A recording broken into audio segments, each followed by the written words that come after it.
इस वक्त का सबसे बर्निंग टॉपिक है। क्या आप नहीं जानते कि आपकी नागरिकता छीनी भी जा सकती है? ओचा धामन को देखते तो कई कई लीडर नजर आते थे। भाई हमारे अमर वैसा को क्या हो गया है? कौन सा सांप सूंघ गया है कि महफूज आए भाई आए हैं तो मुझे लगता है कि मेरा बेटा अब मैदान में है। मेरा अल्लाह ताला कुरान करीम के अंदर कहता है इन्नल्लाह ला युगय्यिरु मा बिक़ौमिन हत्ता युगय्यिरु मा बिअनफुसिहिम। अल्लामा इक़बाल जो बहुत बड़े शायर थे हिंदुस्तान के, उन्होंने इसका तर्जमा अपने शेर में किया। उन्होंने कहा कि अल्लाह ने, खुदा ने आज तक उस कौम की हालत नहीं बदली। सियासत पॉलिटिक्स का जो असल मकसद है वो ये है कि एक पॉलिटिशियन, एक सियासतदान, एक लीडर कौम की सही रहनुमाई करे। ये सबसे अहम बात है। अगर किसी लीडर के अंदर ये बात ना हो कि वो कौम की सही रहनुमाई कर पाए, वक्त की क्या ज़रूरत है उस ज़रूरत को न बता सके और उसको फुलफिल न कर सके, तो मेरी नज़र में वो सियासतदान या पॉलिटिशियन नहीं है, रहनुमा नहीं है। आज की डेट में हर जगह और ख़ास तौर पर हमारे यहाँ जो सबसे अहम मुद्दा है वो है वोटर आईडी सही करने का। क्या ये हम लोगों का मुद्दा है कि नहीं है? भाई बोलिए, आप ज़रा जुड़िए मुझसे। आज की डेट में सबसे अहम मुद्दा हमारे ये कौन सा है? बताइए कौन सा है? नहीं बोल रहे हैं आप लोग। अच्छा एक चीज़ बताइए, आप लोगों में से कितने लोगों ने वोटर आईडी सही करा लिया अब तक बीएलओ के पास? नहीं कराया, तो कैसे बात बनेगी? भाई हम जिंदा कौम नहीं हैं। इसीलिए मैंने कहा कि इंजीनियर साहब जिसने आज ये मजलिस बुलाई है, मैं उनकी बात बाद में करूंगा, पहले आपकी बात करूंगा। आप अगर इतने सोए रहेंगे, आज की डेट में तो खलबली है, जहां जिंदा दिल लोग हैं, जहां पढ़े लिखे लोग हैं, जहां के लोग ये समझते हैं कि वोटर आईडी की कीमत क्या है, वहां पर खलबली मची हुई है।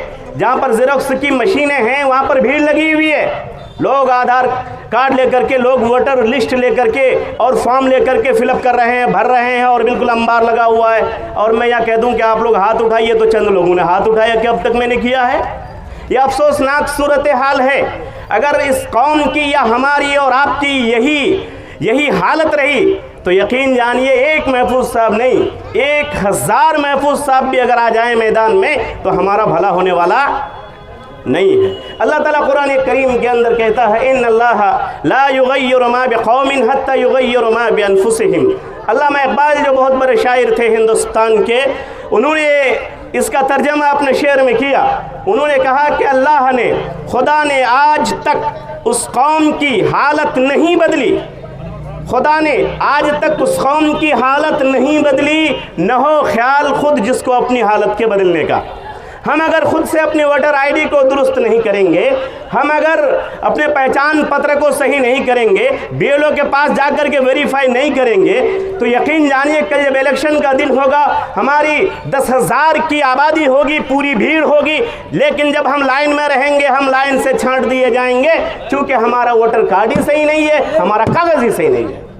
तो हमारी पूरी भीड़ होने के बावजूद कोई फ़ायदा नहीं होगा। मेरे भाइयों 3 मिनट से ज़्यादा हो चुका है, इसलिए खुलासे के तौर पर मैं ये कहता हूँ कि आज की इस मंच से, इस सभा से और इस मजलिस से यह हद करके आप जाएं कि जिस तरह आपके लिए रात का खाना ज़रूरी है, दोपहर का खाना ज़रूरी है, बीवी बच्चा को पालने के लिए पैसा कमाना ज़रूरी है, बल्कि उससे पहले मुझे कहने की इजाज़त दीजिए कि आपको ज़िंदा रहने के लिए सांस लेना जितना ज़रूरी है, उसी तरह इस हिंदुस्तान में अगर आप जिंदा रहना चाहते हैं और इस वोट की कीमत को अगर आप समझते हैं और वोट देकर किसी को जिताना या हराना चाहते हैं, तो सुनिए, कोई आपको बदलने नहीं आएगा। ये पूरी ताकत आपके अंगूठे में है, आपके वोटर लिस्ट में है, आपके पहचान पत्र में है।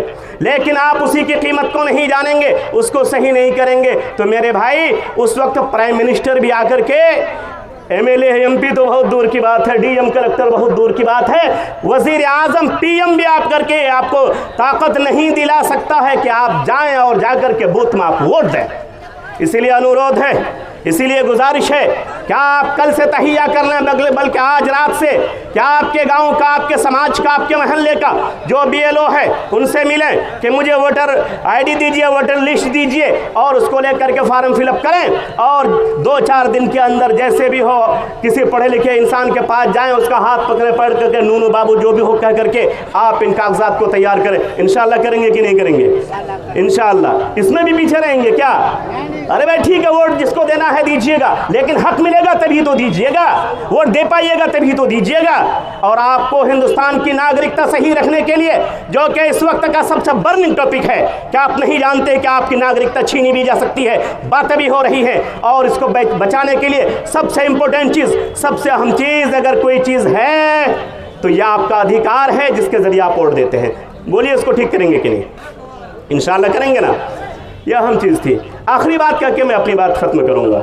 आखिरी बात है महफूज भाई के लिए। यकीनन आज उन्हीं की मजलिस है और मैं यहाँ पहली बार नहीं आया, उनके साथ बहुत बार आया हूँ और इंशाल्लाह आता भी रहूँगा। महफूज भाई आज इलेक्शन के मंच पर हैं और एक ख़ास पार्टी को ज्वाइन भी कर चुके हैं। पार्टी कभी कभी इम्पोर्टेंट भी और कभी कभी इम्पोर्टेंट नहीं भी है। ये तो वक्त बताता है कि क्या करना चाहिए और क्या नहीं करना चाहिए। लेकिन इतना तो तय है कि महफूज भाई ने आकर के मुझसे पहले जो लोग आए उन लोगों ने भी कहा कि महफूज भाई आए हैं तो मुझे लगता है कि मेरा बेटा अब मैदान में है, मेरा भाई मैदान में है, मेरा दोस्त मैदान में है कि नहीं? हमें ताज्जुब होता था कल तक जब हम कोचा धामन को देखते तो कई लीडर नज़र आते थे। भाई हमारे अमर वैसा को क्या हो गया है? कौन सा सांप सूंघ गया है? क्या यहाँ की माओं ने बेटा पैदा नहीं किया? यकीनन किया है। शर्त यह है कि बुलंद होना होगा, कदम को आगे बढ़ाना होगा। और अगर हम नहीं बढ़ सकते तो अगर किसी ने कदम आगे बढ़ाया है तो यकीनन उनके कदम से कदम मिला करके चलना होगा, वरने तो वक्त इतना पीछे धकेल देगा कि हम सोच भी नहीं सकते हैं और हमारी कोई शनाख्त, कोई आइडेंटिटी और कोई पहचान भी नहीं होगी। इंशाअल्लाह हो सकता है महफूज भाई साहब को कोई इख्तलाफ हो, लेकिन ये बताओ आपको अपने भाई से भी इख्तलाफ है कि नहीं?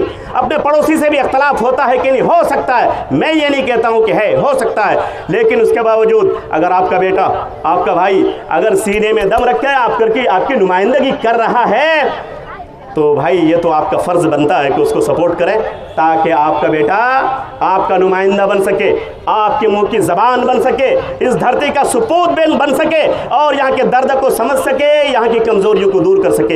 इन चंद बातों के साथ मैं अपनी बात को ख़त्म करता हूँ। बात और भी थी लेकिन मुझसे ज़्यादा सुनना ज़रूरी है जनाब महफूज भाई साहब को, इसलिए मैं अपनी बात को ख़त्म करता हूँ और इस उम्मीद के साथ आपसे जुदा होता हूँ। पहली उम्मीद के तालीम पर ज़रूर ध्यान देंगे। दूसरी उम्मीद आपसे यह रखता हूं कि यहाँ से जाने के बाद अपने वोटर लिस्ट को ज़रूर सुधारेंगे, आई कार्ड को ज़रूर सुधारेंगे, BLO से मिलाएंगे। तीसरी बात यह कि महफूज भाई ने कदम आगे बढ़ाया है तो उनके कंधे से कंधा मिलाकर, कदम से कदम मिलाकर इंशाअल्लाह उनका साथ देंगे और इलाके को आगे ले आने की कोशिश करेंगे। वाखिर दावाना अल्हम्दुलिल्लाह रब्बिल आलमीन, अस्सलामु अलैकुम व रहमतुल्लाहि व बरकातुहू। हाँ, एक बात यह रहेगी कि मेरा जो स्कूल है सिर्फ मुसलमानों के लिए नहीं, हिंदू भाइयों के भी लिए है। मुसलमान बेटी भी रह सकती है, हिंदू बेटी भी रह सकती है मेरे स्कूल में। अस्सलामु अलैकुम व रहमतुल्लाहि व बरकातुहू।